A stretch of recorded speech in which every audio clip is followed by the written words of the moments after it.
Sports ball. Sports ball. I watched the United States-Belgian game yesterday. Mm-hmm. Heard that one did not go well for the United States. It was embarrassing. Why was it embarrassing? Just some of those goals, Daniel. Some of those goals. I'm not like a big soccer football guy. I don't really watch the sport often enough to have any real understanding or opinion on what is good strategy. Mm-hmm. But there was the first goal, which was in the first like 8 minutes of the game. They scooched on past the Americans, and then the guys are just like standing there, like sucking their thumbs, looking at the sky, and they just like tap the ball in. It was ridiculous. That's shameful. There was another goal where the goalie our goalie had stopped the ball. Mm-hmm. And he was going to kick it away. And when he went to kick it, he just like accidentally drug his foot on the ground. Oh, so he like owned goal or something? He like goofed, and they stole the ball from him and just ran towards an undefended goal and kicked it in. That's so embarrassing. And then we had scored 2 goals, and we tied it up. And we're like, great, we tied it up. And they just ran it back to the other side and scored. It was terrible. Just no contest. And then it's like we're trying to tie it up the last few seconds, you know. Maybe we can get there, maybe we can do it. And they just score another goal. Just another one, just for fun. Yeah. Just for just an little extra. They were so fast and just so clearly better than the US. It was Why do you think they're so fast? Did they like carb load more with those waffles beforehand, or what's the deal? I don't know. Had to be something like that, right? Maybe they heat trained or something. Yeah. But it was unfortunately bad. And that was coming off like a really bad Formula One week. And so you're just kind of in a dark place right now. Well, I wouldn't necessarily say that, but I would say that sports are not going good. Where was the game at? They played in Seattle. Okay. Yeah. It was the last game in the Seattle for the World Cup. Cool. So shame that didn't work out for the U.S. It is a shame. Yeah. For Formula One, it was Silverstone this last weekend. Okay. And where's that at? It's Mexico? No, not Mexico. No, Daniel. It's in the United Kingdom. Oh, I was going to say it's in London, but I don't think it's actually in London. Okay. So, Silverstone. It's like the oldest track on the calendar. Mm-hmm. All the corners are named. All the straights are named. Everyone's really pretentious about it. Yeah, that sounds right. And this was going to be the one. Lewis Hamilton's going to come in. Who's going to win his second race of the season in Hamilton era 2.0. Hamilton 2.0. To make his charge for a World Drivers' Championship. And through a series of wild events, we were coming up on the last 5 laps of the race, and it was a Ferrari 1-2, which is unbelievable. When you say we, you said we're coming up on. Is that like you and Lewis, or who's? The mean, everyone watching the race itself was coming towards a Ferrari 1-2, and there hasn't really been a main race this season where there wasn't at least one Mercedes in that top 2 spot. Oh wow! So they're like dominating this year then. They're doing too good. Too good. Suspiciously good. Suspiciously, yes, suspiciously good. Something going on there. Ferrari's like, oh boy, this is it. They're going to come in. They're going to 1-2 this. Okay. And really show Mercedes that there's a competition coming. That Ferrari's showing up and knocking at their door. And there wasn't even going to be a Mercedes on the podium. There was going to be Ferrari, Max Verstappen. He's his own, like he doesn't have a car. Like it's just him. Right. Well, he's just so good. He has so much aura. It doesn't even matter. It overshadows the maker of the car. Okay. It doesn't matter that it's Red Bull. It doesn't matter if there's another driver on the team. It's just Max Verstappen. Yeah. And so Mercedes wasn't even going to be on the podium. It's pretty big deal. Pretty sweet. Yeah. Anyways. Unprecedented this year, some might say. And Max crashes. Something with his car. Crashes. Not him, just something with his car. 7 laps to go. And instead of pulling a red flag so they can reset the grid, take his car off, and then start again, they said, we're going to do a safety car.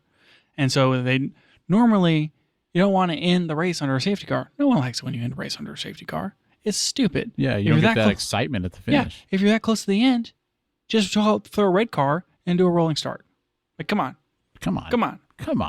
And so they safety car it, And they're like leading up, and the other cars unlap. And so because of it, a lot of people pitted. People who are on old tires, like pitted so they'd have the tire advantage to then, maybe make a move. Right. And because of that, George Russell, your favorite driver, if I recall, moves up to second place. And so now it's Mercedes, Ferrari. Of course. And with Hamilton in the third position. And we're just waiting for that safety car to pull in. We think there's going to be 2 racing laps. Go around. Nope, not going to pull in. 1 racing lap. This is going to be like Abu Dhabi 2021 all over again. Hamilton v. Russell. Anything can happen. Maybe Lando Norris is going to come scooching on by. Who knows? It's going to be wild. It could be anything. This is going to be the most exciting single lap of the season thus far. Biggest lap. Safety car is like ending this lap. They even said it on the radio. Said ending this lap. Passes the pit lane, doesn't end. They finished the stupid race under a safety car. Wow. Hamilton gets third. Wow. And are people on the internet like freaking out about that? Do they think that there's corruption involved? Rioting in the streets. Mercedes paid the safety car driver off. 100% what happened. Yeah, that guy's got a new Mercedes sitting in his driveway right now. No doubt. I mean, the safety car was a Mercedes. So that tells you something too, doesn't it? It tells me that if they can't win the race under normal circumstances, at least the safety car is going to cross the finish line first. Do you think the safety car driver actually wanted to pit, but the car wouldn't let him? Oh, maybe like he got stuck in some sort of weird auto drive situation. I think he just zoned out and forgot. It happens to all of us. Have you ever had you drive home from work and you get home and you're like, I don't really remember that drive. That doesn't happen to me because I don't have full self-driving, Daniel. No, come on. You've had that experience too. I mean, sure. Yeah. There's been times when I'm driving and I'm like, I don't remember the last 10 minutes. Yep. It happens. I entered a euphoric state. Yes. I'm pretty sure I followed all the road rules, but I just don't remember it. Just completely on autopilot. That's probably what happened. It was terrible. That's pretty bad. Anticlimactic. They robbed Hamilton and Ferrari, and I'm just very upset about the whole situation. Yeah, you're mad on their behalf. And then America lost. And then America lost. Yeah. It was terrible.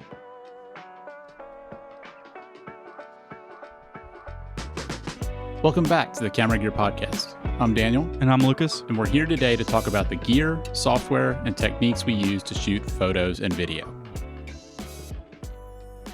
So because of that fiasco with Mercedes, I thought it only appropriate for us to dunk on another German company. Okay, let's do it. I'm always here for that. I do think we have some German listeners, though, so we're not dunking on our listeners. It's just the companies. Look. And we've already talked about how America lost. I have a German name. I have a German car. I feel like I'm allowed to dunk on the Germans. just a little bit. Would you maybe we should play a game. Would you like to guess? I'm gonna say over the past 12 months, would you like to guess what percentage of our listeners are from Germany? Yes, Daniel, I would. Because I can tell you the exact number down to the hundredth of percent. Thank you for asking. Yeah. 12.3%. No. It's lower than that.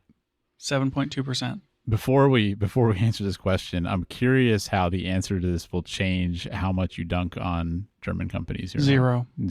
Yeah. I may dunk on them more. The answer is 5.52%. That could be more. You think so? Mm-hmm. Got some. We got listeners all over the place. There are lots of them. That's good. Not very many in Italy. 0.42%. Probably because we don't talk about Ferrari enough. That's going to uptick after that pre-show.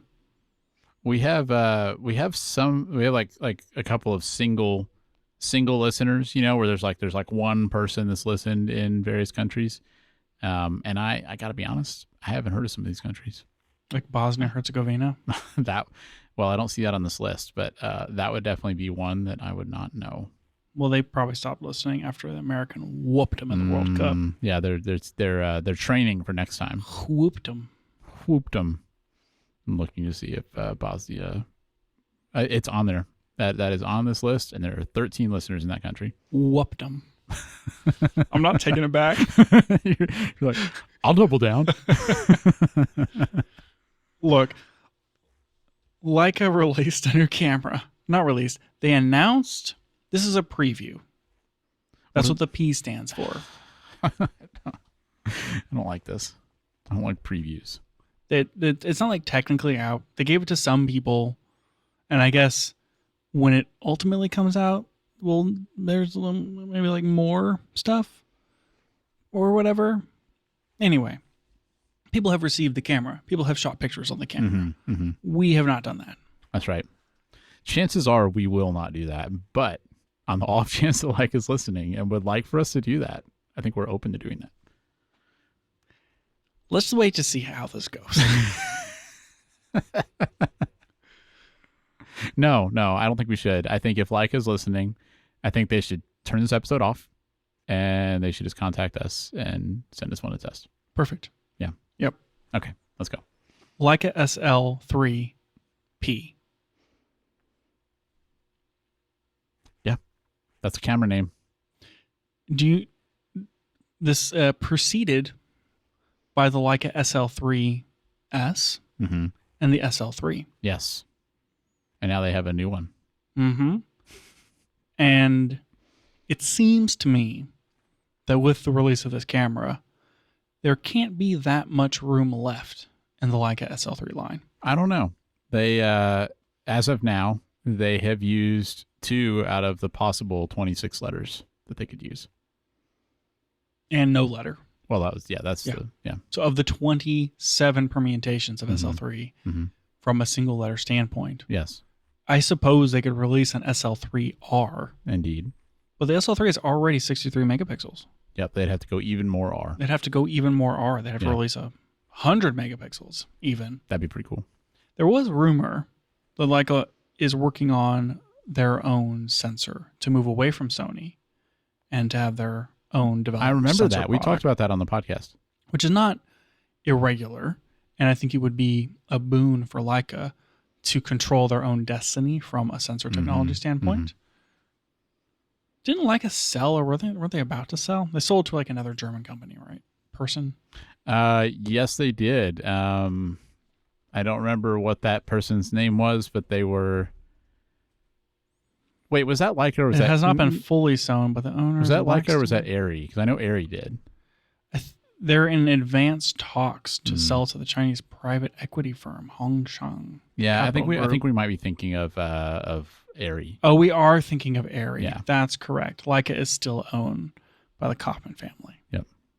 And the Blackstone family. Unless they sell. Anyways.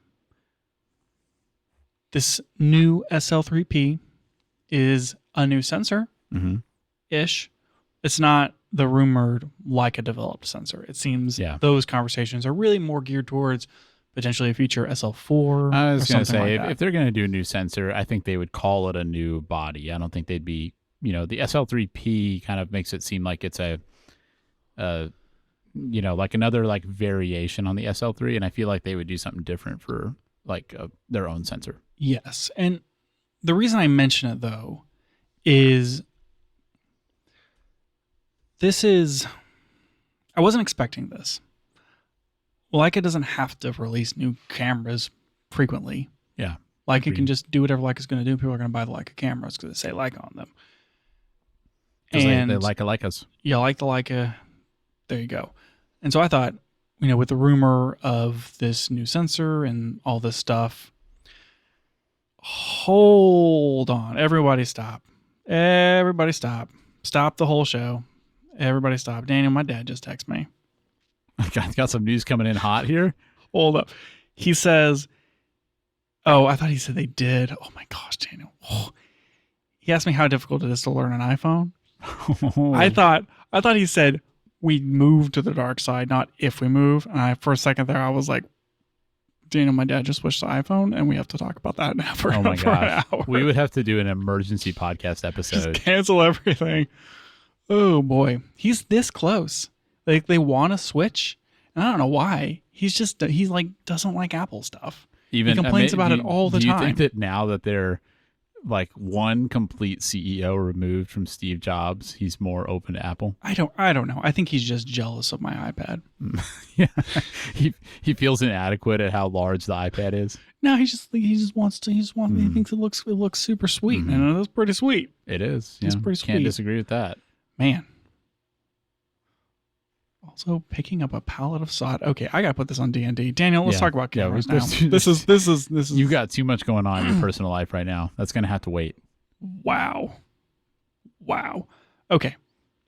On a scale of 1 to 10, how hard is it to learn an iPhone? I mean, I think it's pretty easy. My opinion was everything takes too many taps. Yeah.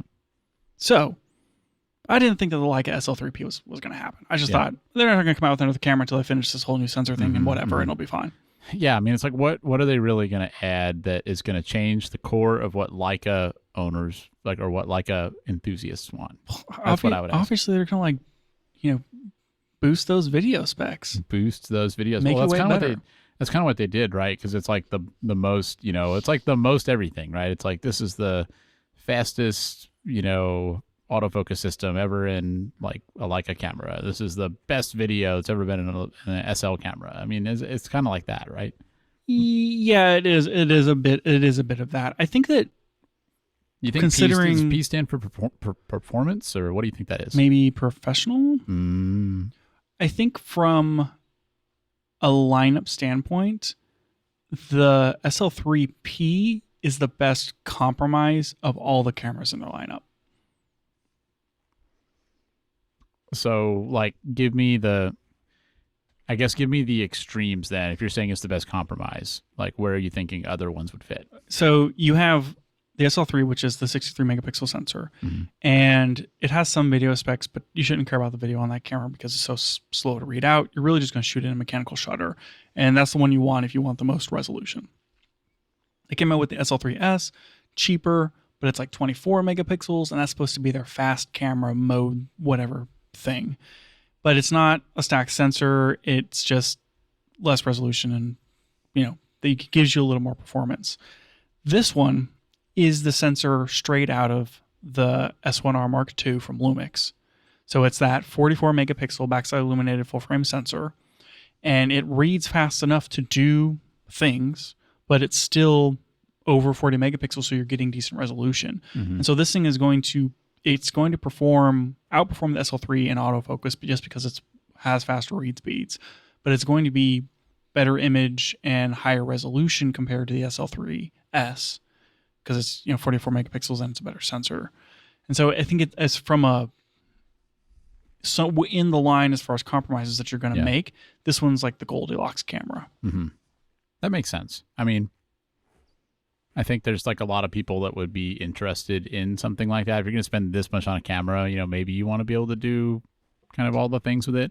I still have such a hard time picturing people doing video with a Leica camera for some reason. They want you to do it, man. I know they do, but why? What's the word they used here? It says somewhere. Oh no, I'm looking at the wrong thing. For real, do you think that there's anybody like seriously shooting video on a Leica camera, or does the video feature kind of just exist so that, well, I've already got this camera in my hand and I want to record a video clip? Like is anybody picking this for video? Leica describes it as video production characterized by complete flexibility. Complete flexibility. I don't think anyone's picking a Leica camera for video.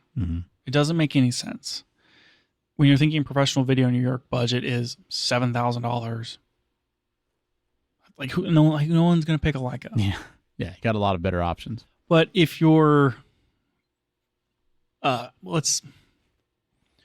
maybe you're like a journalist, like a photojournalist, and you shoot Leica because you want you premium brand, really good lenses, prestige. Okay. This one specifically has the CP2 whatever accreditation stuff. Oh, the authenticity. Yeah, it has the C2PA content authenticity. So that you can track all the things with the the images that you shoot. And like chain of trust or something. Yeah, so it's like if that's your world and you're shooting like as a professional, P professional, then having the video stuff to go along with it, so it's just kind of like in the camera that you have with you. I think that's where it makes sense. I can see that. Okay. It's like people want to use these within a professional environment as their whatever, like photojournalist or that sort of camera. Yeah, that makes sense. Give them the video specs to go along with it. That does make sense. I don't know if anyone's actually buying this as like their hybrid video camera over something like a Sony. Yeah. I almost feel like they add in all these video features sort of because they can get it like kind of for free. I don't know. Yeah, I don't know how much of that is actually shared with Panasonic. This platform is very clearly taking a lot from the S1R Mark II. Yeah. It's the same 44 megapixel sensor. It does the dynamic range boost thing. Yeah, I mean, it seemed like I think the lab test results are like almost identical to an S1R Mark II. Right. It can shoot 40 frames per second in autofocus, 12-bit. It has it does like 200,000 ISO. It has a 5-axis in-body stabilization.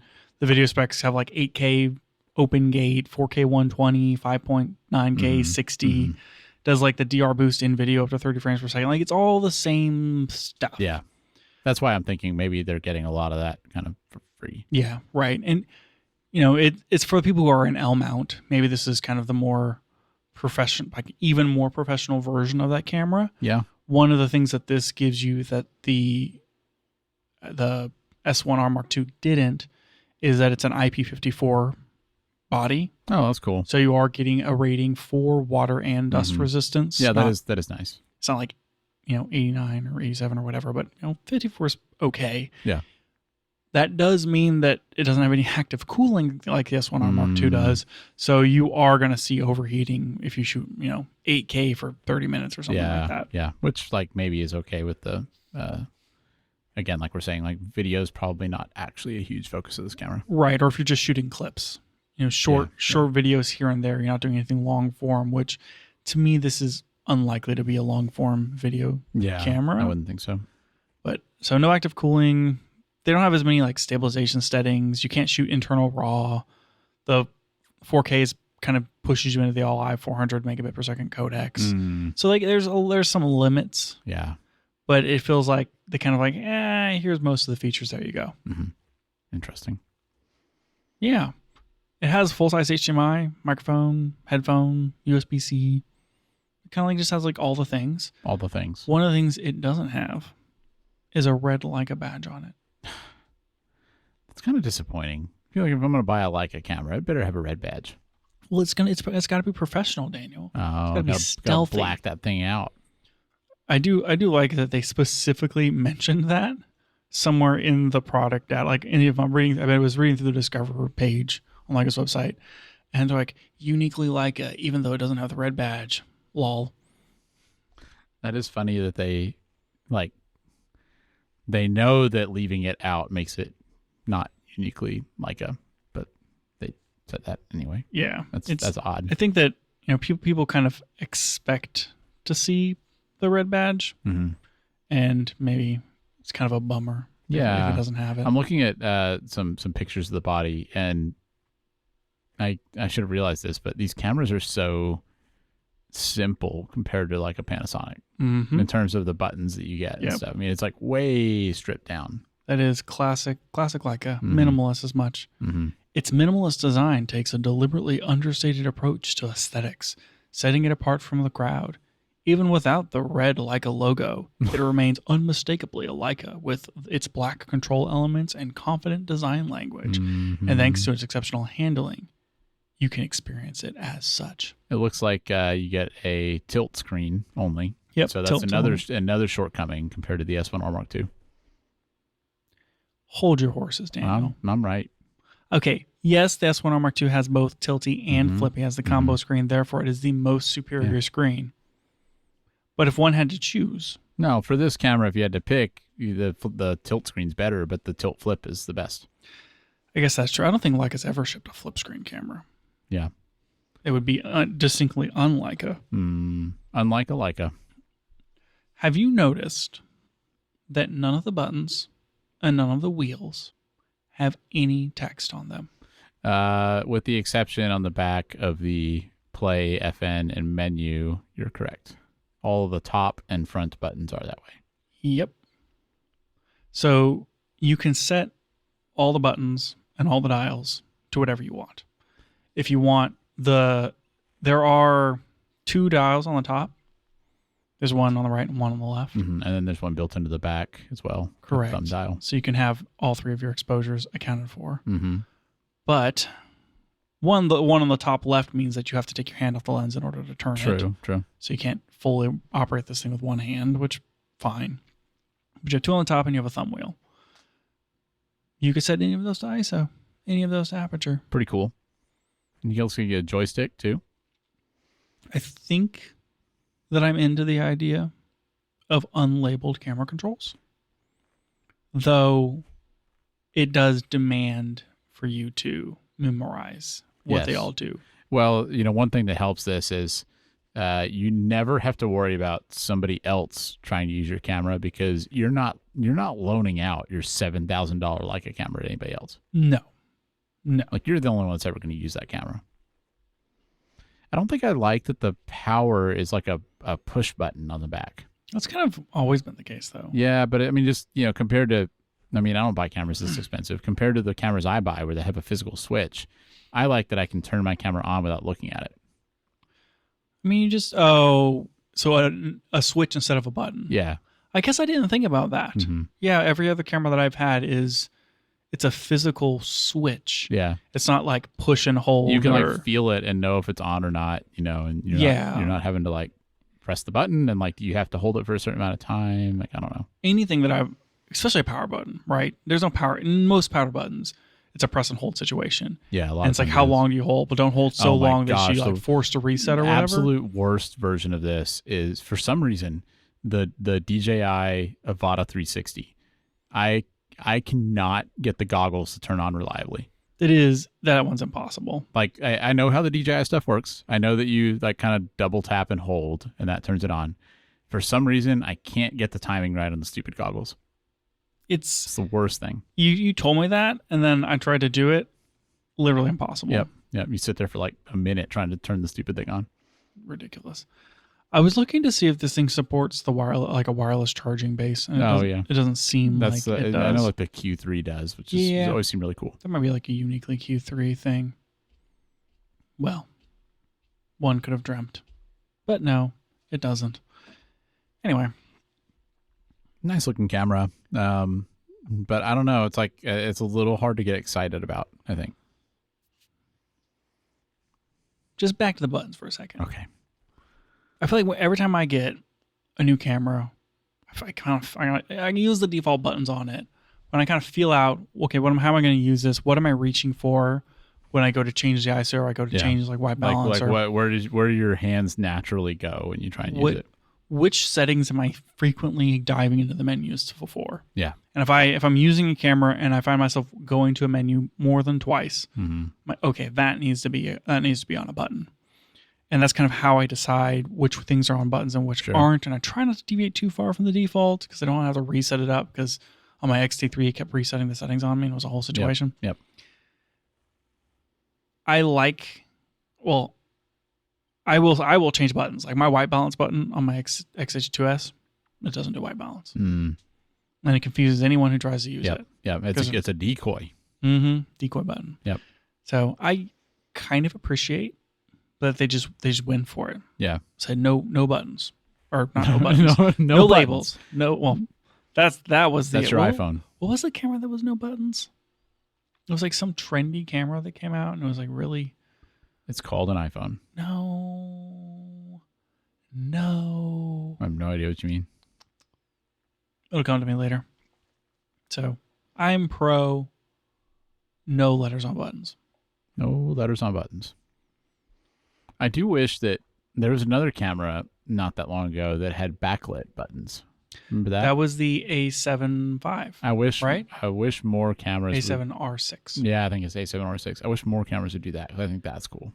That is pretty cool. If you're gonna have letters, make them What if these lit up but also didn't have letters? Just like glowing buttons. Maybe it was like around the button, or maybe a dot on the button. Yeah. What if they just all had the Leica logo? Sure, they're all like little red logos. Yeah, that would work. Perfect. I think the idea here is that you just feel it. Yeah, you don't have to. Just you don't have literally to feel it out. Yeah. Exactly. Do you think this is better than an S1R Mark II? Mostly no. I mean, I'm sure it has like the Leica colors, and like that kind of thing. Build quality. I think, yeah, build quality is probably Waterproofing. higher. I think if you really, really, really care about photography and have the money to burn, I could see how it would be a better choice than an S1R Mark II for photo. But like if you think about value, it's really hard to picture it being literally twice as good as an S1R Mark II. It is $6,700. Yeah. And an S1R Mark II frequently is less than $3,000. Yeah. And S1R Mark II is going to have better video features. It has like the tilt flip screen, way more buttons, like in terms of, if you're needing to access a lot of settings, you just have way more stuff. So I think maybe for purist photography, this could be better, but like for almost anybody, I would think the S1R Mark II would be better. You can find one used, open box, new, for $2,800, $2,850. Yeah. What a deal. That's pretty cheap. It's hard to imagine that it's twice as good. The autofocus is a lot better on this one.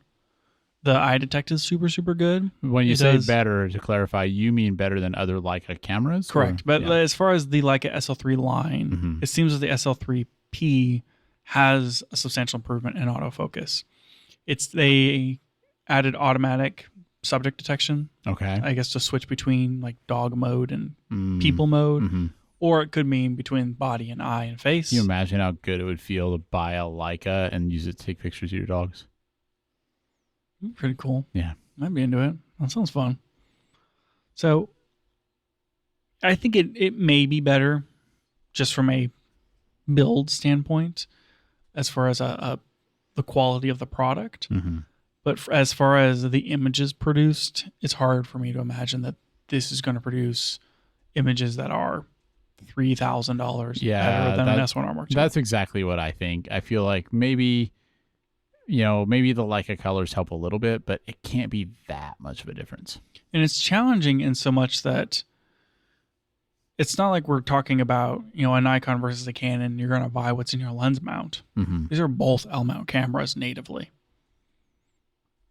I think being that it is completely blacked out, Lumix starts with an L. Leica starts with an L. That's true. They do both start with an L. You might be able to convince people that you have a Leica. Maybe you get the Leica lens cap, like the body cap. There you go. And lens caps. That's a good plan. Just black out the Lumix on the front of your camera. But the Leica logo is so big. I feel like that really stands out. I think you just black it out. Maybe you get a Leica sticker, put it on the front. Even better. I think you could get mostly there. It is nice that it has a tally light. It's like of all things, that's what they added. Yep. So we talked about the buttons. We talked about the dial on the left. No, we didn't. Well, we kind of did. Do you think the dial on the left was a good idea or a bad idea? From like just a pure usability standpoint, do you prefer to shoot with a camera where you can adjust all the controls with one hand, or do you prefer something that has more dial spacing? I don't know. I do prefer being able to shoot with one hand, but I wonder if it makes it a little easier to remember what you have each thing set to, with one being on the left, one on the right. I don't know.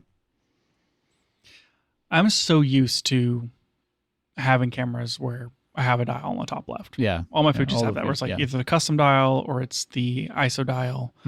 And I'm just really used to setting that over there. And I think for something like ISO, you're not really changing that that often. It could be okay to have it there. You're kind of setting that, and then you're really changing your aperture and your shutter speed for your photo, because you're kind of like picking your film speed effectively. Gosh. Yeah. Or setting it to EV even. Yeah. Which maybe you ride that less often. So I don't know. I think it's fine. I don't necessarily have a problem with it. Yeah, I don't think it's that big of a deal. But I do think there is something to say for pure speed, being able to adjust all three exposure values from one hand. Yeah. Unless you're left-handed, then it's a real problem. Yeah. Well, then you need a left-handed camera. That's true. You need the Leica SL3 PL. Not to be confused with the PL mount. No. Which would be the Leica SL3 PL. Yes. Which is the left-handed PL mount Leica camera. Right. I'm sure there's a big market for such things. So they're probably working on that as we speak.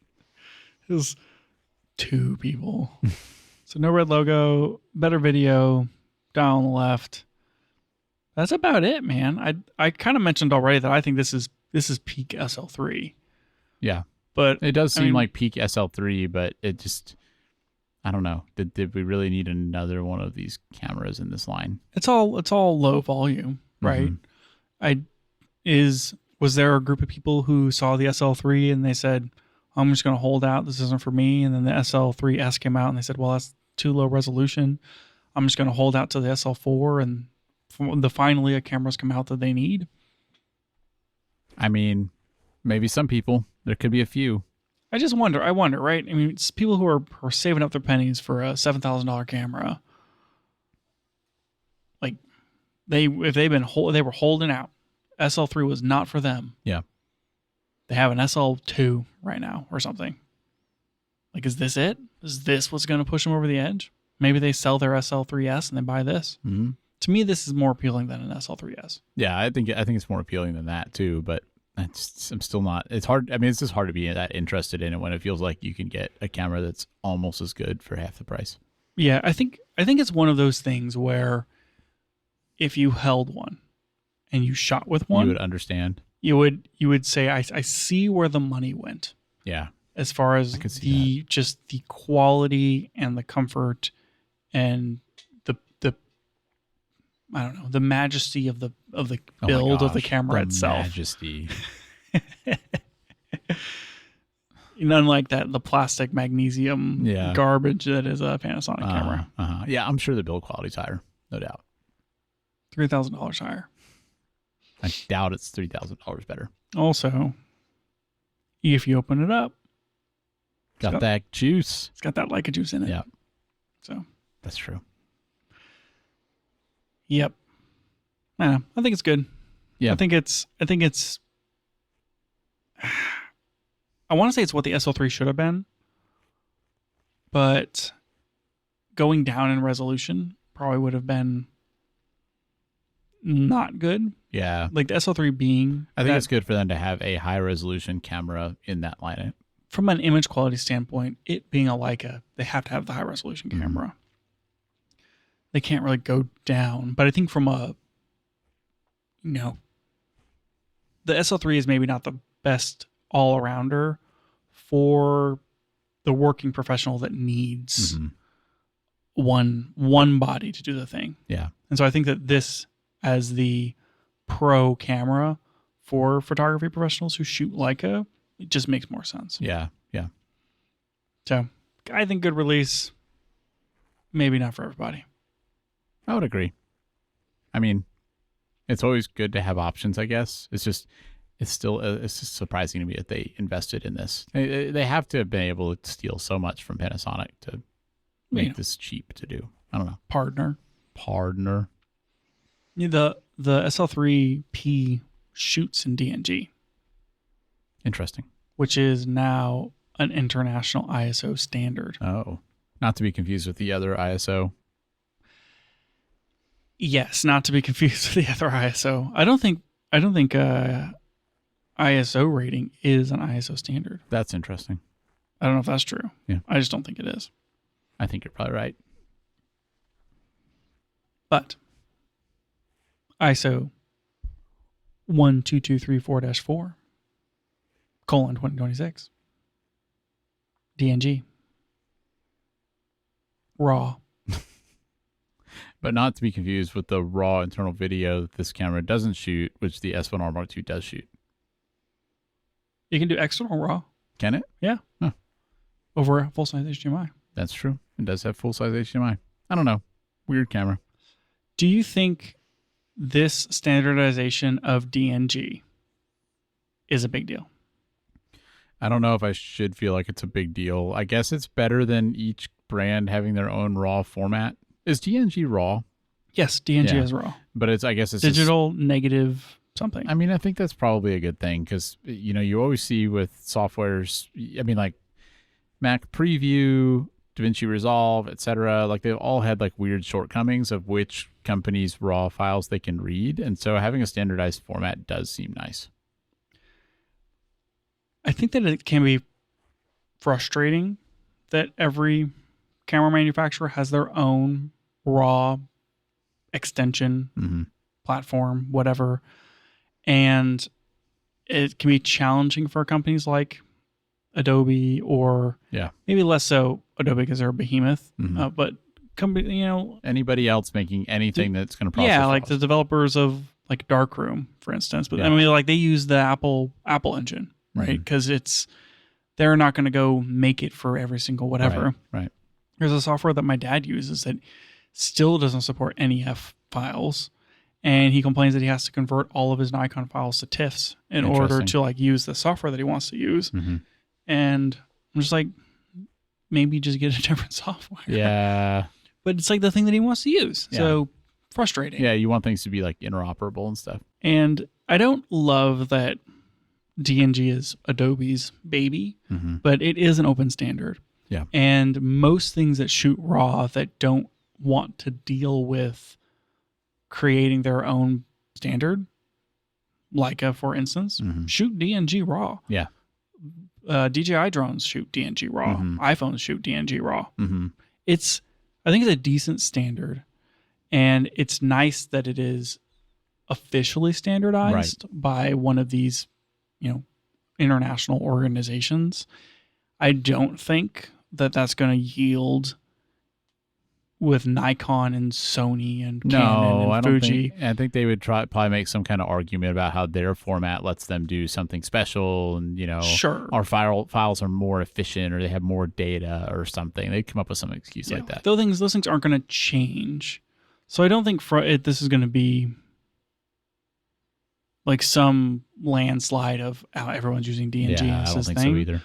But I do think that when someone's trying to make a choice of what RAW file to use for a new camera or a new product, they may be more inclined to use DNG. And I think that I could see that some amount of democratization around RAW standard formats gives developers of software and engineers of new hardware some confidence that there's going to be cross compatibility, and they can move forward in confidence of like, I'm going to develop this thing and I'm going to support DNG because that's what other people are going to also support. Right. So I think there's going to be a benefit for the photography and camera gear community with this standardization, even though it's like, okay, cool, whatever. Yeah, I think you're right. I think I'm right too, Daniel. It is interesting, I think, to me that of all companies, Leica didn't want to do their own RAW format. I don't know why. It just seems like something they would do. When I think about Leica, I think of them as a hardware company where they make really high quality bodies and really high quality lenses and optics and that sort of thing. And things like sensor technology and autofocus and RAW formats, I feel like they've taken such a back burner. Yeah. Because they don't. To me, Leica doesn't want to be a tech company. Yeah. They want to be a prestigious camera company. Interesting approach in today's world. It does seem like that is seeing a change with the conversations about them developing their own sensor and with the improvements in autofocus in the SL3-P. You're right. It seems like they have to embrace it at some point. It's where everything's going. And it's not like they don't try. The interface on Leicas is very purposeful in its simplicity, and I think that they try really hard to make it get out of the way. Yeah. And it's like, what they do is consistent with their brand, I would say. Yeah, certainly. But I think that spending time on developing, Leica RAW or whatever maybe makes less sense whenever something like DNG exists. That's probably true. Plus, why would you not just shoot, JPEG or whatever? Get those Leica colors. Yeah, get those Leica colors. Just let the Leica do the Leica thing. Yep. You take the decisive moment with your camera, and then you get the JPEG, and you're done. Look, the real photographer, the true photographer, gets it done in camera. Yep. No editing. You don't need to edit. Yeah. Why would you edit? That's the whole point of. Why would you make the photo worse by editing it? Exactly. That's the whole point of C2PA. You're not going to edit these. Yeah. They're just going to be perfect as is. Shoot it right the first time. Yeah. Just do better. Yeah. Easy. That's why Leica doesn't need RAW. They probably just took it out. Yeah. Don't even give you the choice. Get it out of here. They did it for video. Just do it for audio or for photos. Yeah. If you want to shoot raw photos, do it externally over HDMI. Yeah. Perfect. It's full-size HDMI port. Yep. If you'd like to support the Camera Gear podcast, you can subscribe to us on Patreon. It's only $3 a month, and you'll get early access to episodes, longer pre-shows, and occasional bonus content like written reviews of gear or maybe some photos we've taken on one of our recent adventures. This really does help us pay the bills and keeps this show running, and we'd love to have your support. You can find out more at patreon.com/cameragearpodcast, or there's also a link in the description for this episode. Thanks for listening, and now back to the show. Okay, Daniel. Let's see. There's a few things I need to pull up here. D5. Okay. Nikon D5. Yep. Yeah, perfect. That's what I'm looking for. So there's a few things to this topic, some of which you already are familiar with, some of which I haven't necessarily brought up in detail to you yet. Okay, perfect. So, and it's just a little bit all over the place. This may ultimately culminate in why you are ready to give up on the GR4. Okay. And get a totally new camera. Let's buckle up. But here we go. If we don't broach that part of the topic, yep, that's fine. Yep. But it is tangential. Okay. To, let's say, what we're talking about. Got it. We did recently, not too far in the past. Yeah. Go on another water excursion, which involved yaks and kais and paddles and what have yous.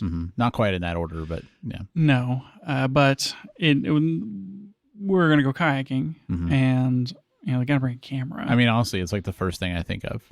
It's like, what camera am I gonna take? And then after that, I'm like, oh, I should probably like put some sunscreen on.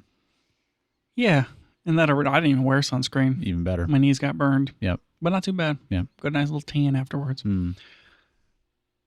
I'm, as discussed previously on recent episodes, I just don't have a waterproof camera in my life. And it's starting to become more and more of a problem for you, I would say. It's really an issue.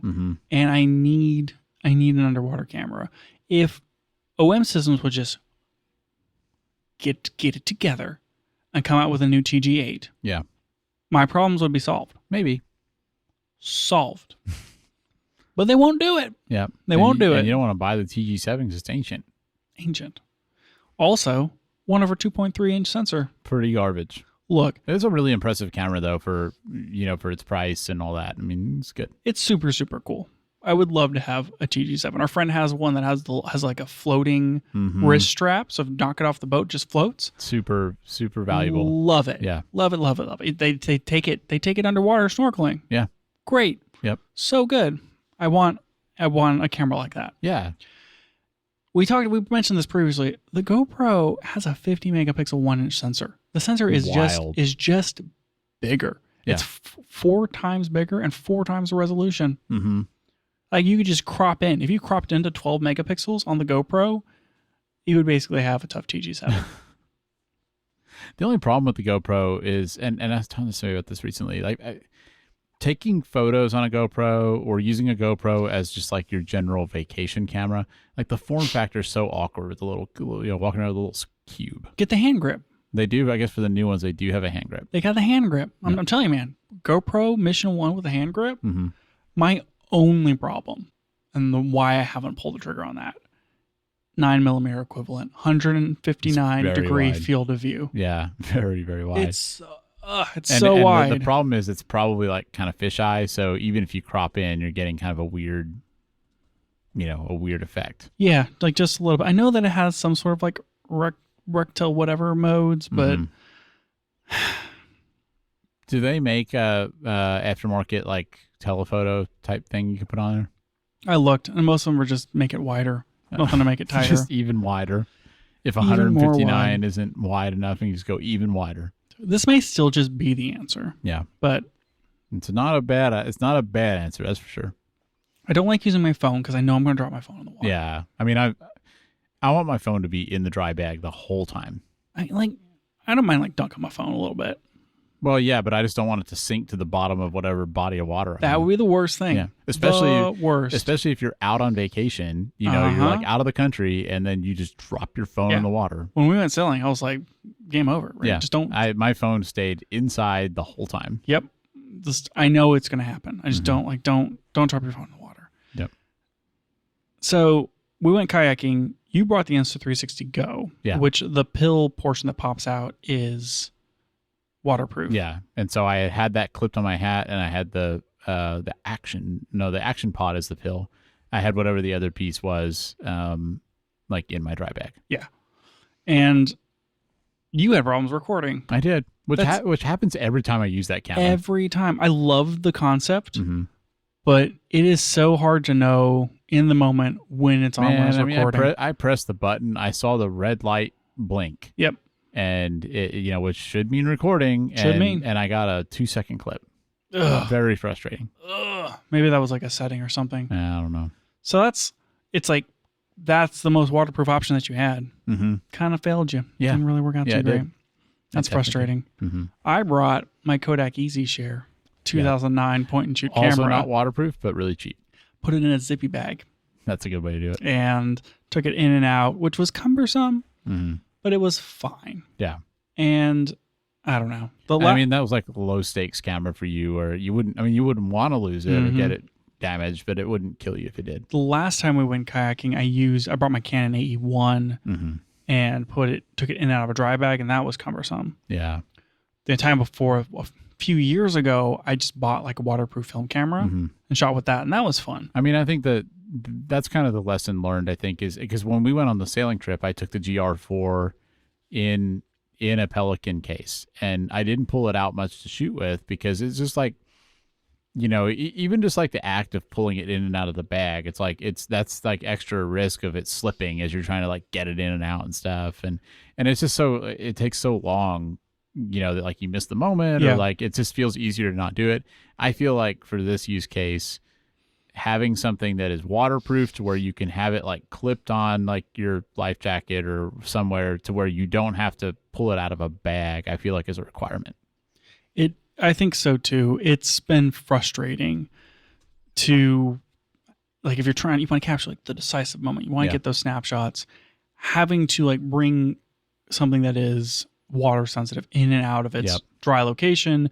Maybe you're like in a precarious situation, or maybe you want to like be in the water. Yeah. It's tricky. Yeah. Yeah. Good point. If you want to like swim, then you don't want to use a camera that's not waterproof. So exactly. And then what are my options? Well, Ricoh makes one. OM Systems makes one, but they're all old. There's GoPros. Like there isn't too much stuff out there. Yeah. Friend of ours has a Sea Life underwater camera for diving. Okay. And that one will support diving to like freaking whatever, 300 something, blah, blah, blah. What do you know about that camera? I know nothing about Sea Life cameras. But I just don't know anything about them. It's just like a regular form factor camera? It's like a point and shoot style camera. It's a little, bulky because it is underwater style. And like there's like the Micro 3 and a few other options. I don't necessarily know like the resolution or the sensor size. I got to do like a deep dive, pun intended, on these like dive cameras. Yeah. Because like we did this minor water excursion. It's still summer. It's going to be summer for a few more months. Sure is. And I still want a way to shoot photos and video underwater. Yeah. And this friend of ours is just waiting for you to get to the point where you can swim 10 laps across a pool, and then he's going to make you get your dive certification. Yep. And so I do want to do that. I think it would be a fun like accomplishment thing, to say I was like certified in that. And so kind of cool. I have somehow weaseled my way into a situation where people think that I don't want to do it, which I don't. I have no desire to like go scuba diving. You're just like uninterested in it. I just don't want to. I don't love the idea. I'm a little convinced that I'm just going to like panic. You've seen me on airplanes. I was because you had an opportunity a while back to like try it in like a pool, right? Yeah. And I was really surprised that you didn't get super claustrophobic because I think that happens to a lot of people. Yeah, it was like that was fine. It was fine. It was totally fine. But like that's not a situation where I'm gonna freak out. Yeah, there's no risk. I think I mentioned that. I may even mentioned it before on this podcast. I don't know, But so whenever I was training for the triathlon, was a lake nearby that's about a half mile across. And as we're leading up to the tri, I'm like, okay, I'm going to swim across this lake and back. Right. And I got halfway across and I'm like, I have to make it the rest of the way. Yeah. I didn't like bring somebody. I have like this little floaty beacon behind me that I could grab if I got tired and needed to. I could like back float. Like I know that I can rest and I'll be fine. But you just kind of have like a little bit of panic of being like the point of no return kind of thing. Exactly. There's that nagging thought that's like, this could go poorly. Yeah. Or like, and if I don't maintain my composure, like if I panicked right now, I will drown. Yeah. So don't panic. Interesting. Had you ever been in that situation before? No. And it's like, I know that people how did the stress of that compare to like right before we got married? Well, I wasn't that stressed before I got married. Well, I was a little bit stressed. I was a little stressed. It's just different, right? It's like you like lock in, you focus on your breathing, you push through, and you suppress the like that anxiety or whatever it is. It sounds silly to say, but like, I mean, it's kind of like a form of like a life or death situation, right? Like a little bit, like you've got to perform or like bad things are going to happen. And there's not that many times in modern life where that actually comes up. Right. And it's, I mean, not like a big deal or whatever, but also like swim panic is a thing that just happens. People go in the race, like everyone starts flashing around and you're like, oh no, I could drown. And then you panic and then you just do it. Someone's got to rescue you. Yeah. And I know that like that happens for swimmers. And so in that moment, I'm like, whew, let's go. And it's fine. I swam across, turn around, swam back. Awesome. Did it. But I know that feeling. And I have these swim goggles that are like, I bought the super like tiny ones that look really dumb. They're just like really tiny. And why did you buy those? I was like, these look like you thought it'd go faster for the same reason why I buy shorter and shorter running shorts. A little bit out of irony. You want to have as little of your body covered as possible at all times. Yeah. Yeah. That's right. Exactly that. Yeah. And so, but they have no peripheral. You can see through them forward, but the sides distort. Yeah. And I can't wear them. I try to swim with those things on. And I feel like I'm drowning. It's horrible.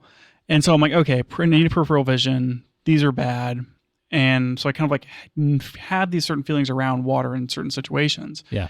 And I'm worried that like, it's like sometimes when I'm on a plane, I think about, this is just like a tiny little tube all the way 30,000 feet in the air and I can't get out. You're like, I'm an engineer. Real easy to imagine like the million ways this could go wrong. Yeah. I'm like, just don't think about how, even no matter how much you want to, you can't get off this plane. Yeah. Just don't think about that.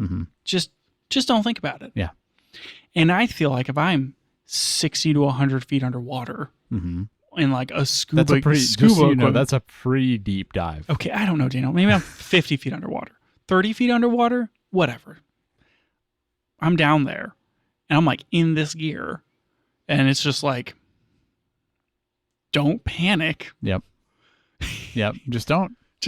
It's easy. Yeah. Just don't panic. And so like in the bottom of my friend's pool with scuba gear on, it's like, yeah, sure. Whatever. Yeah. Like the surface, like anything that happens, you can just like pop up to the surface. I've swam enough that I don't have like the put your face in the water panic. Yeah. So it's like, yeah, this isn't going to be a big deal. And it wasn't, and it was totally fine. Like whatever. It's in this situation. And so I've explained this to people and they're like, Lucas just really doesn't want to do this. We have to convince him to do it because we're going to go scuba diving. Lucas has to come with us. You got to peer pressure him into it. Yeah. So I'm getting like a lot of peer pressure. Like I'm going to do it. I have no choice. I just have to do this thing. But what this is culminated in is that Lucas is allowed to buy a new camera specifically to shoot underwater. And that's what will really convince you to get certified. If I get scuba certified. Yes. So I get to buy a water camera. I have, it has been sanctioned. And so now I'm like shopping for water cameras for real. Now, why do you have GFX 100 RF on this list? That doesn't feel like a waterproof camera to me. So we've talked about like the TG7 and like the Sea Life thing and the GoPro, and the GoPro's the answer. But I'm just saying, GoPro's 100% the answer. What if I just like use an actual camera underwater? You could, and at least once. I would be a little worried about like losing my XT5 just like at the bottom of the ocean. Yeah, it'd be a good story. You'd probably have the 16 mil on it at the time. I sure would. Yeah. I sure would. So you can get now. Ike Light makes an enclosure for the XT5. Oh, really? So it's probably not super huge then if it's made for a camera. Yeah, it's not like enormous, and it has like a side grip. You can press all the buttons, and you like put the camera in it, and it costs like $2,200. Oh my gosh! And it's a full-on like dive-rated enclosure. Wow. For an XT5. Pretty cool. So I could just use my current camera, but that's boring. It is. It's very boring. And then I thought to myself, what cameras out there were really meant for extreme environments? Okay. What cameras, I don't know, would you take to space? Because space is a lot like the bottom of the ocean. Indeed. Except for, the pressure is completely different. So I was looking for... Nikon Z9. I was looking for a Nikon D5 underwater housings. Classic. What do you think the mirror slapping would sound like underwater? Oh, who knows? Would it scare the fish? I hope so. And that way, if a shark comes at me, I can be like, slap, slap, slap, slap. Get pictures of it eating me alive. Yeah, I don't know if that would help or hurt. So I found one by Backscatter, which is, I may have to find like a used version because I don't think they make this anymore. Is this a camera or a enclosure? Waterproof enclosure. Okay. For the Nikon D5. Oh. Guess how much this thing costs? That's got to be so niche. $3,100. $8,292. Oh my gosh. That is just the waterproof enclosure for the Nikon the D5. enclosure is probably so much bigger than like the XT5 one, but that's expensive. This thing has a vacuum system. You can put a viewfinder on it. Whoa. So you can like compress and decompress your camera case as you go down. So you can maintain pressures on the camera. Wow. And you can put a Nikon D5 in it. Perfect. It's great. I still have to get a D5 and a lens. It's only like a $10,000 setup. At least, yeah. So that's getting pretty expensive. But to me, that's peak version. Peak. Now I thought, okay, well, what other cameras would one consider if I had to buy a camera for an underwater enclosure and I had to. I didn't want to just. I mean, I guess like I could go get like an XT4 or something, whatever. But I'm not gonna do that. It's gotta have a resolution, man. Well, I'm going to go down there with something less than 30 megapixels. What about I noticed you don't have a Leica SL3-P on this list. I don't know if they make waterproof enclosures for Leica SL. Well, I didn't really consider that. We'll put that on the list. Okay. I thought maybe a Sony A7CR. Yeah, I mean that seems like a good option. It's like pretty affordable, pretty small, high resolution. Exactly. That seems it's just kind of perfect. I'm having trouble finding a good enclosure for the A7CR. I found one for the A7C2, and I think that maybe it would work. Yeah, same size. What about a Ziploc bag? You think about that? I did think double zip it, man. double zip. I just don't think that's how you get it secure. I think the advantage of doing like an actual enclosure is the optics, right? Yeah. Shooting through the bag gets a little tough. True. And I don't like the TG has an underwater mode to account for like the bluing. I don't think that there's a Ziploc bag mode in any camera. Not yet. You think you can make some LUTs for that? Firmware update. So Backscatter also makes a naughty cam. Not like that. Whoa. Not like that. Like nautical. But a naughty cam underwater housing for the A7CR. This is the same one that make the one for the D5. It's $4,000. Oh, half the price. But it's much smaller. So this seems pretty good. I feel like I've kind of wanted an A7CR anyway. Yeah, and then all you need is a $4,000 enclosure. Yeah, and we've been talking about how like maybe I'm just going to switch to Sony. That's true. So I feel like the answer here is A7CR. Yeah, could be. Just get an enclosure for it. Perfect. Easy. And then I was like, well, what if I just get like a good small camera, fixed lens, and then I put that in an enclosure. And maybe not coincidentally, another camera that you've always wanted. Yeah. And I mean, I'd buy the previous version for this. What about like an RX1R Mark II or 3? Yeah. Or 1. I couldn't find an underwater enclosure for the RX1R. I did find one for an RX100. Yeah. Found someone on eBay. Very different camera. Found someone on eBay selling an RX100 with the waterproof enclosure for like $600. Huh.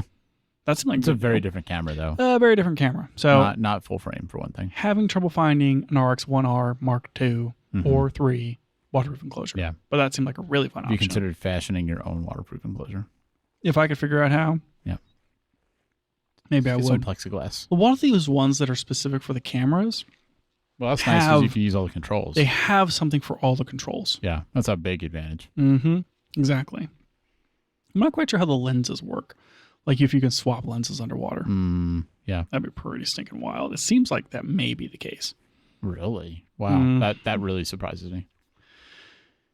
Who knows? Who's to say?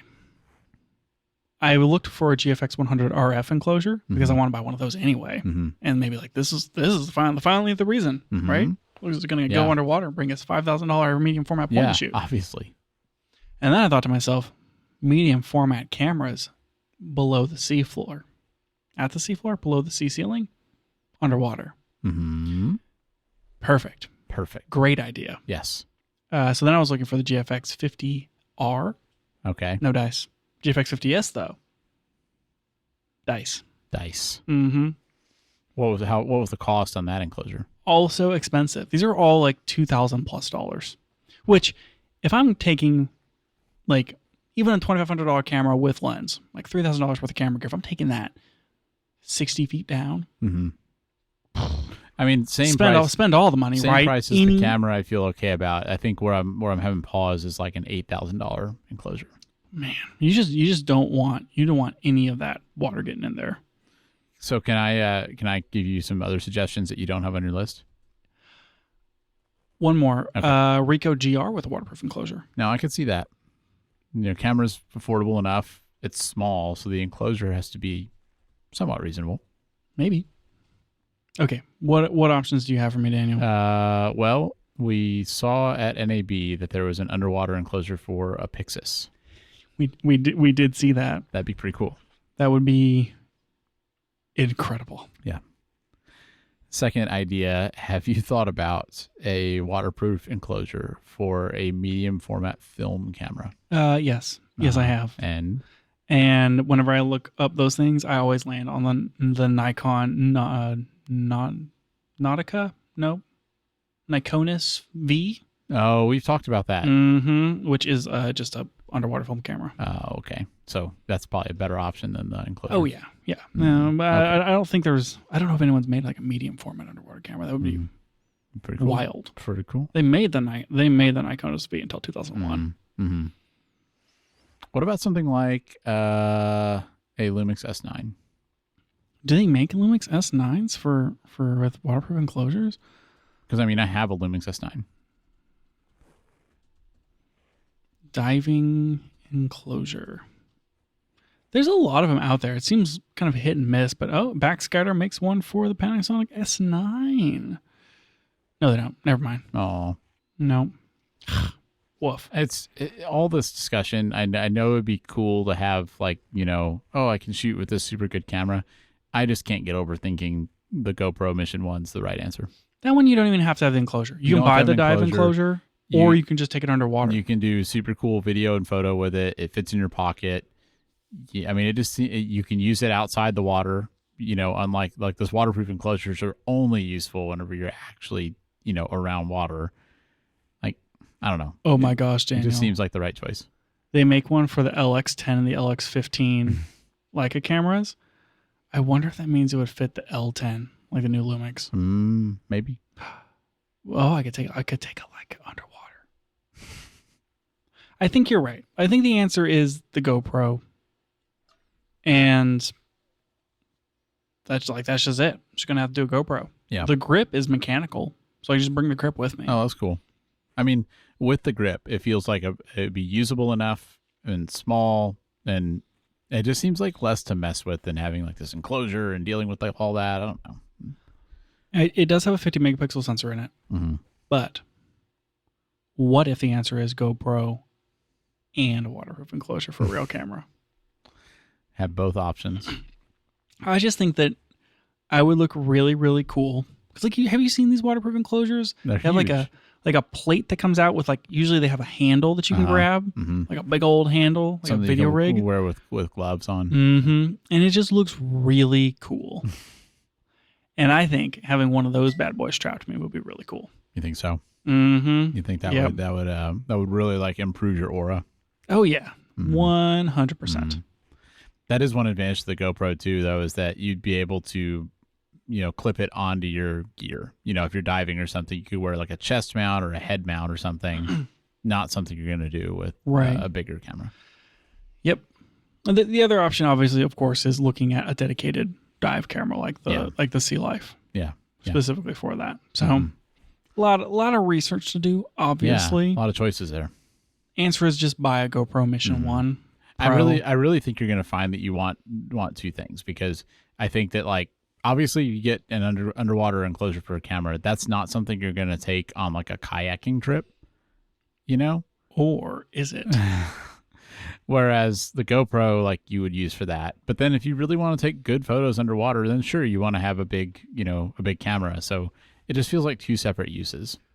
It just seems like the small, durable camera that's not my phone market is so bare. Yeah. And it's just action cams. It does seem that way. Yeah. It does seem that way. What's a camera gear enthusiast to do? Just buy more. Buy all the options. It really reminds me a lot of our discussion 2 weeks ago, I guess, where we talked about the affordable travel cameras. It was kind of the same sort of problem, where it's like, what are the good options if you don't want to use your phone, but you don't want to spend a lot of money and you want something, small and like a camera-shaped camera? There is, of course, the Camp Snap 1 in the waterproof enclosure. That's true. They do have a waterproof enclosure. I've heard that the waterproofing of that enclosure is only so good. And I don't know if I trust it on a dive. Yeah. And I kind of would like a better image quality than what one would get off like Camp Snap. Yeah, if you're going to take something down there, it's like, you're not doing these trips every day. You want good, really good pictures. Yeah, exactly. I sure hope I'm not doing them every day. Yeah. That'd be a very different lifestyle than what you have right now. Very, very much so. I just don't think I want to be that much into diving. Things can just go wrong. That's true. They just go wrong. Also, your fingers can get all pruny. Ugh. Blah. Well, you wear gloves, so maybe not as much. But as long as I don't see the prunes. See the prunes. I don't know. It's too tough. I think there's a GoPro in your future. Yeah, it feels like the answer is the GoPro. It's just so boring. GoPro would disagree. Yes, I'm sure that they don't think that their camera's boring. Sure, they don't. I mean, it's a cool camera. It could shoot like freaking video and like 120s and stabilized. The only thing that makes me sad about it is that I think the ILS is so interesting, but obviously it's not suitable for this use case because it's not waterproof. No, it's not. It's not waterproof. Do you think that? No, it's ridiculous. If that Millen's mount was really had like a really good O-ring on it, I don't think so. And I mean, I guess even if it's a manual focus lens, if water gets in behind the lens, that's a real problem. Yeah. I don't think there are waterproof lenses. Yeah. This might for that really You'd have work. to get the Ziploc for that. Sure would. Yep. Sure would. Or a GoPro waterproof enclosure.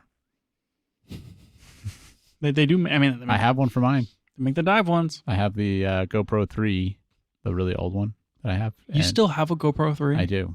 And dear me, it has a waterproof enclosure. That's because it wasn't waterproof. Exactly. They overheat in those waterproof enclosures. Yeah, they do. It's frustrating. They sure do. Yep. I just don't even know if I'd get a waterproof enclosure. I guess I'd have to. If I was going to do like deep diving, I forget. Are they good for like 100 feet down? I don't know. That's a good question. We haven't done like an actual GoPro Mission 1 episode. No, we kind of We've mostly just talk about it all the time, and we haven't really done an episode on it. True. But I don't know if there's any more to add necessarily. Like we've talked enough about the specs and around it. I almost feel like we talk about it whenever the ILS comes out. Like that would be interesting. But that is coming. They do want people to use those things. I do like the way it looks with the grip. Yeah, I think it's like a fun little thing. The grip was a really clever accessory for it. Yeah. I'd say I wish Ricoh made a GR4 and waterproof, but they make water, Yeah, they have like a waterproof camera, basically. Yeah. Ricoh waterproof camera. What is it? It's the Pentax WG8. That's right. I should get one that says Pentax. You know, I get what those Pentaxes. Yep. It does look pretty cool, Daniel. It's only like $450. It's also a small sensor camera. Yeah. Not that I have anything against small sensor cameras. It's kind of a bummer though for something like this. If you're gonna, take something in a waterproof, or I guess that you would need an enclosure, but yeah. I don't know. I mean, it's like 20 megapixels, 1/2.3, but I think that's so small. You get down there and like you're gonna be fighting the light. Mm-hmm. Like, I don't know how much light permeates 50 feet down, but probably not a lot. Yeah. I would imagine you'd want to have the biggest sensor you could get. Get a giant flash that I can put on my forehead. Get a waterproof enclosure for a flash. What kind of camera do you think the dentist used in Finding Nemo? That's a good question. That's what I should get. Yes. Is the exact same camera that the dentist. Let's see. The camera dentist. The camera model reads A113. This is a famous in-joke that appears. Oh man, it's not a real camera. If only it was. Dang. What a bummer. Well. Back to the drawing board. So, says Seameister. Seameister. Yeah, Seameister is the name of the camera. And it's got a big old flash. That looks like a dedicated dive camera. Yeah, there you go. Let's see. I mean, it's definitely making fun of like the Sea Life ones. But maybe there is a Seameister. C-Meister camera. It looks like it. C&C Master Pro. Interesting. Vintage. This has your attention for sure. Mm-hmm. The C&C Master Pro EX 35mm film camera with YS60 strobe. $168. Oh boy, Daniel. This could be it. I found another dive camera, and it even says C&C on it. Well, like SEA. Mm-hmm. I think there's going to be a lot of film cameras here that I'm like, I wonder if the water sealing's still good on this. Uh-huh. The answer is no. Perfect. That's like the kind of the trick for this whole situation is, you can buy like new dive cameras and they all seem really boring. Mm-hmm. You can go look up old film dive cameras, which would be super cool, but like you can't swap the film while you're underwater. Yeah. So that's kind of a bummer. Yeah. And who knows how, like you said, how well sealed they still are. Yeah, that's number 2. I don't know if I would want to buy a used camera for diving. Yeah. Who knows what that camera's been through. Yeah, it's like if I could replace all the seals, but I don't know if I trust myself to replace all the seals. One drop of water get through. Yeah. Game over. That's it. Plus, it's like a real high pressure situation.